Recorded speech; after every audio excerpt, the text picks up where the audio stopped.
بسم اللہ الرحمن الرحیم۔ السلام علیکم۔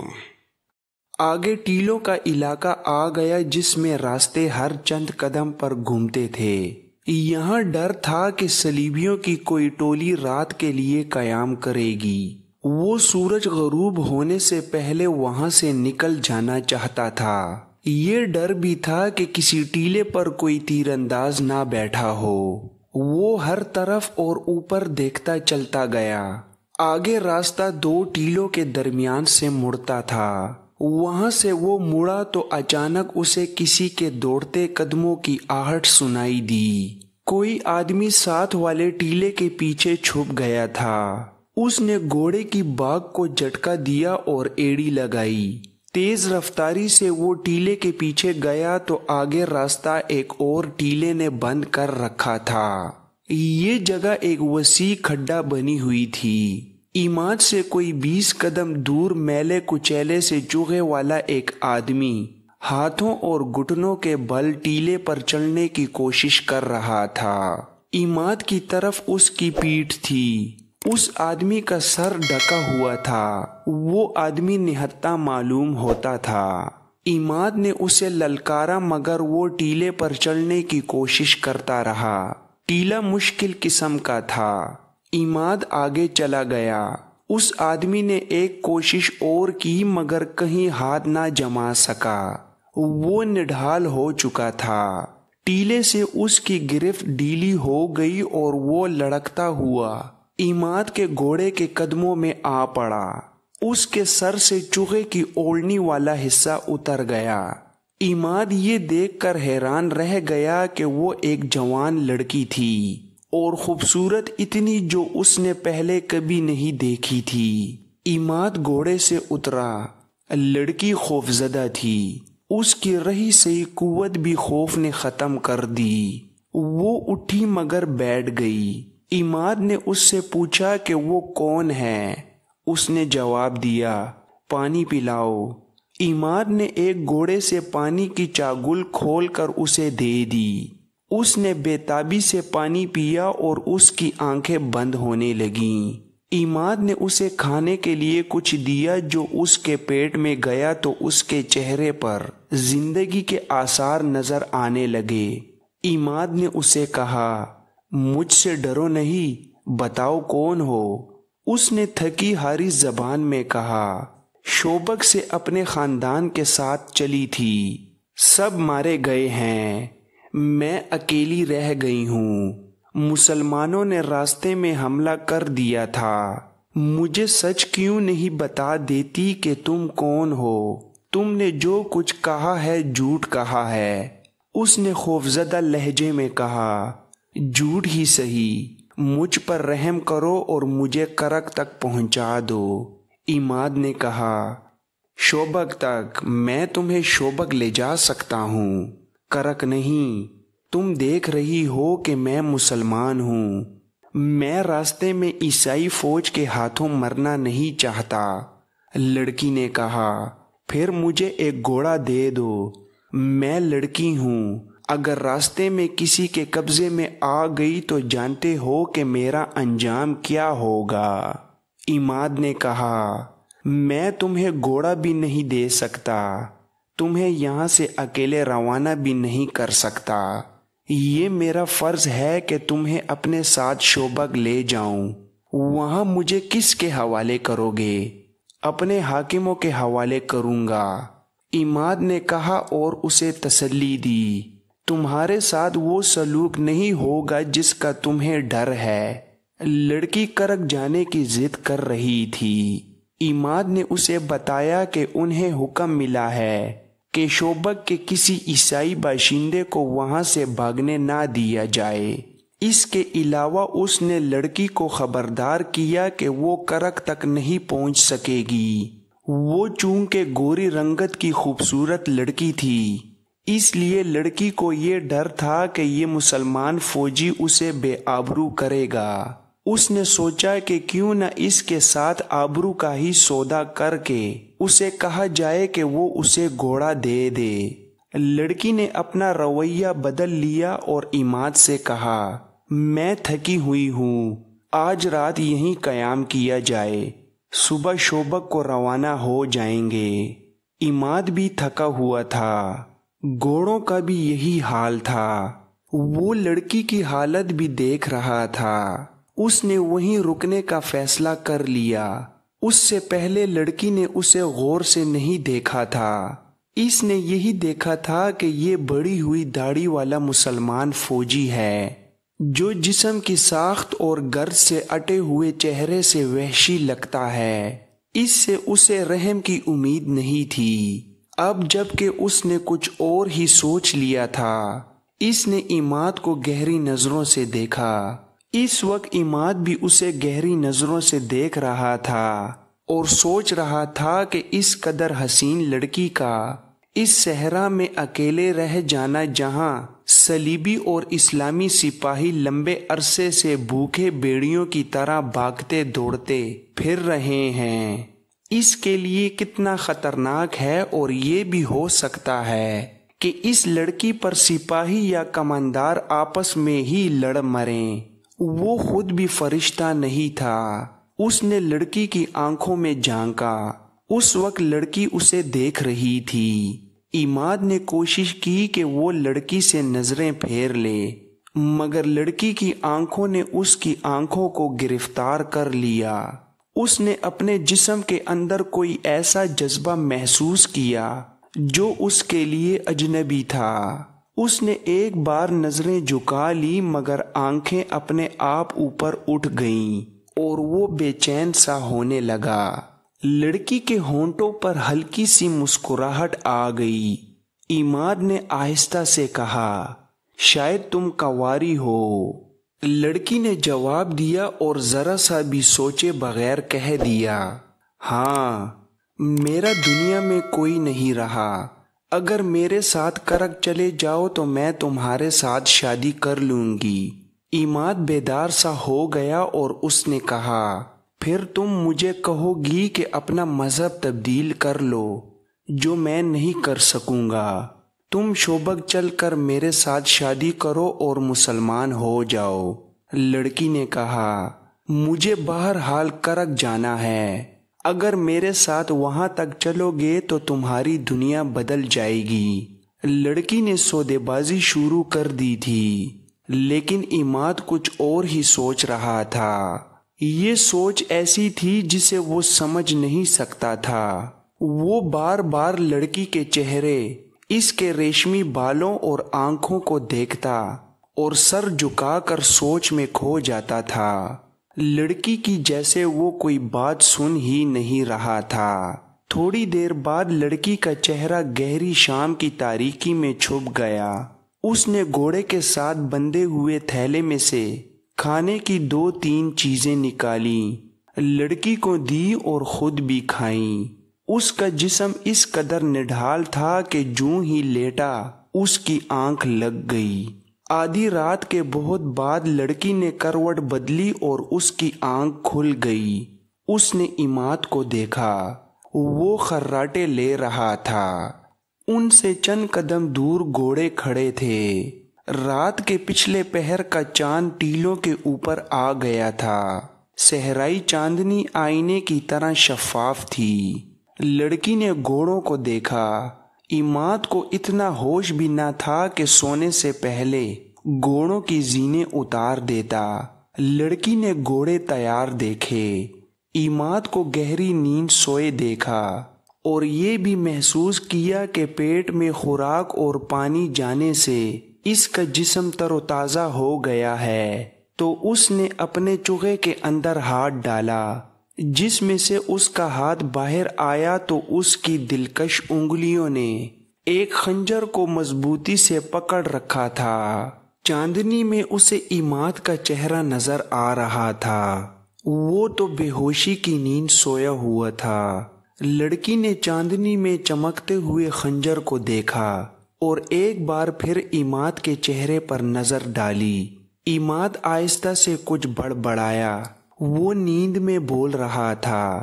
لڑکی یہی سمجھ سکی کہ وہ گھر والوں کو یاد کر رہا ہے۔ لڑکی نے عماد کے سینے کو غور سے دیکھا۔ اور اندازہ کیا کہ اس کا دل کہاں ہے۔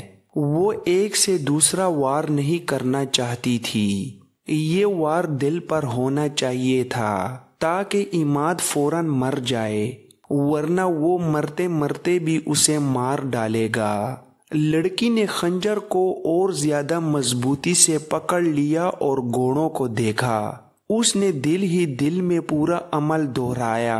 وہ خنجر دل میں اتار دے گی اور بھاگ کر ایک گھوڑے پر سوار ہو جائے گی اور گھوڑے کو ایڑی لگا دے گی۔ وہ سپاہی نہیں تھی، ورنہ وہ بلا سوچے سمجھے خنجر مار کر عماد کو ختم کر دیتی۔ یہی وجہ کافی تھی کہ عماد مسلمان ہے اور اس کا دشمن ہے، مگر وہ بار بار عماد کے چہرے پر نظریں گاڑ لیتی تھی، اور جب اسے قتل کرنے کے لیے خنجر مضبوطی سے پکڑتی تھی تو اس کا دل دھڑکنے لگتا تھا۔ عماد ایک بار پھر بڑبڑایا، اب کہ اس کے الفاظ ذرا صاف تھے۔ وہ خواب میں اپنے گھر پہنچا ہوا تھا۔ اس نے ماں کا نام لیا، بہن کو بھی یاد کیا اور کچھ ایسے الفاظ کہے جیسے انہیں قتل کر دیا گیا اور عماد قاتلوں کو ڈھونڈتا رہا تھا۔ کوئی احساس یا جذبہ لڑکی کا ہاتھ روک رہا تھا، خوف بھی ہو سکتا تھا، یہ قتل نہ کرنے کا جذبہ بھی ہو سکتا تھا۔ لڑکی بے چین ہو گئی۔ اس نے یہ ارادہ کیا کہ قتل نہ کرے، آہستہ سے اٹھے، گھوڑے پر بیٹھے اور آہستہ آہستہ اس کھڈے سے نکل جائے۔ وہ اٹھی اور خنجر ہاتھ میں لیے گھوڑے کی طرف چل پڑی، مگر ریت نے اس کے پاؤں جکڑ لیے۔ اس نے رک کر عماد کو دیکھا تو اچانک اس کے ذہن میں یہ خیال آیا کہ اس مرد نے اتنی بھی پرواہ نہیں کی کہ اسے ایک جوان لڑکی تنہائی میں مل گئی ہے، اور اس نے یہ بھی نہیں سوچا کہ یہ لڑکی عیسائی ہے جو اسے سوتے میں قتل کر سکتی ہے، اور اس نے گھوڑے کی زینیں بھی نہیں اتاری، اور اس نے اپنی برچھی اور تلوار بھی احتیاط سے نہیں رکھی۔ کیوں؟ کیا اسے مجھ پر بھروسہ تھا، یا اتنا ہی بے حس ہے کہ میری جوانی اس کے اندر کوئی جذبہ بیدار نہیں کر سکی؟ اسے ایسے محسوس ہونے لگا جیسے اس آدمی نے اسے گھوڑے سے زیادہ قیمتی نہیں سمجھا۔ وہ آہستہ آہستہ ایک گھوڑے تک پہنچی، گھوڑا ہنہنایا۔ لڑکی نے گھبرا کر عماد کو دیکھا، گھوڑے کی آواز پر بھی اس کی آنکھ نہ کھلی۔ وہ 3 گھوڑوں کی اوٹ میں کھڑی ایک گھوڑے پر سوار ہونے کا ارادہ کر رہی تھی کہ اسے اپنے عقب سے آواز سنائی دی، کون ہو تم؟ لڑکی نے چونک کر پیچھے دیکھا۔ ایک آدمی نے منہ سے سیٹی بجائی اور کہا، ہماری یہ قسمت۔ وہ 2 تھے، دوسرا ہنسا۔ لڑکی زبان سے پہچان گئی کہ یہ صلیبی ہیں۔ ایک نے لڑکی کو بازو سے پکڑا اور اپنی طرف کھینچا۔ لڑکی نے کہا، میں صلیبی ہوں۔ دونوں آدمی ہنس پڑے اور ایک نے کہا، پھر تو تم سالم ہماری ہو، آؤ۔ لڑکی نے کہا، ذرا ٹھہرو اور میری بات سنو، میں شوبک سے فرار ہو کر آئی ہوں۔ میرا نام ایونا ہے، میں جاسوسی کے شعبے کی ہوں، کرک جا رہی ہوں۔ وہ دیکھو ایک مسلمان سپاہی سویا ہوا ہے، اس نے مجھے پکڑ لیا تھا، میں اسے سوتا چھوڑ کر بھاگ رہی ہوں، میری مدد کرو، یہ گھوڑے سنبھالو اور مجھے کرک پہنچاؤ۔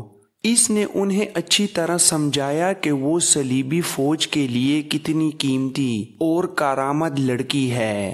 ایک صلیبی نے اسے وحشیوں کی طرح بازوؤں میں جکڑ لیا اور کہا، جہاں کہو گی پہنچا دیں گے۔ دوسرے نے ایک بیہودہ بات کہہ دی اور دونوں اسے ایک طرف دھکیلنے لگے۔ وہ صلیبی فوج کے پیادہ سپاہی تھے جو مسلمان چھاپا ماروں سے بھاگتے پھر رہے تھے۔ رات کو وہ چھپ کر ذرا آرام کرنا چاہتے تھے۔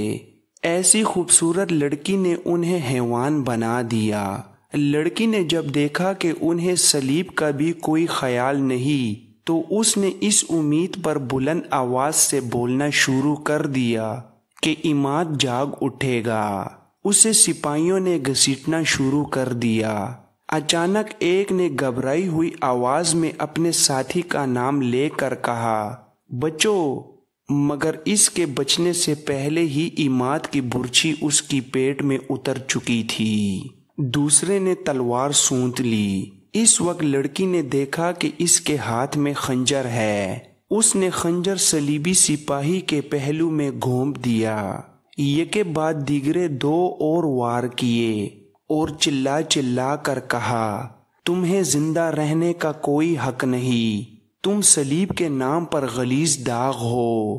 جب دونوں صلیبی ٹھنڈے ہو گئے تو لڑکی بے قابو ہو کر رونے لگی۔ عماد نے اسے بہلایا اور کہا، اب یہاں رکنا ٹھیک نہیں، ہو سکتا ہے زیادہ سپاہی ادھر آ جائیں، ہم ابھی شوبک کو روانہ ہو جاتے ہیں۔ اس نے لڑکی سے پوچھا، انہوں نے تمہیں جگایا تھا؟ لڑکی نے جواب دیا، نہیں، میں جاگ رہی تھی اور گھوڑوں کے پاس کھڑی تھی۔ وہاں کیوں؟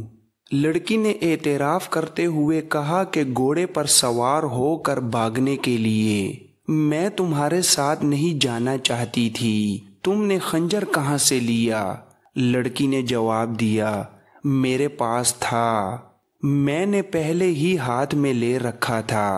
عماد نے پوچھا، کیا کہا؟ پہلے ہی ہاتھ میں کیوں لے رکھا تھا؟ شاید اس لیے کہ میں جاگ اٹھوں تو تم مجھے قتل کر دو۔ لڑکی نے جواب نہ دیا، عماد کو دیکھتی رہی۔ کچھ دیر بعد بولی، میں تمہیں قتل کر کے بھاگنا چاہتی تھی۔ اس سے پہلے کہ تم مجھے قتل کرو، میں تمہیں بتا دینا چاہتی ہوں کہ میں نے یہ خنجر تمہیں قتل کرنے کے لیے کھولا تھا، لیکن ہاتھ اٹھا نہیں۔ میں یہ نہیں بتا سکتی کہ میں نے تمہارے دل میں خنجر کیوں نہیں اتارا۔ تمہاری زندگی میرے ہاتھ میں تھی۔ میں بزدل نہیں، پھر بھی میں تمہیں قتل نہ کر سکی۔ میں کوئی وجہ بیان نہیں کر سکتی، شاید تم کچھ بتا سکو۔ عماد نے کہا، زندگی اور موت اللہ کے ہاتھ میں ہے۔ تمہارا ہاتھ میرے اللہ نے روکا تھا اور تمہاری عزت بھی اللہ نے بچائی ہے۔ میرا وجود تو ایک بہانہ اور سبب تھا۔ کسی گھوڑے پر سوار ہو جاؤ اور چلو۔ لڑکی نے خنجر عماد کی طرف بڑھا کر کہا، میرا خنجر اپنے پاس رکھ لو ورنہ میں تمہیں قتل کر دوں گی۔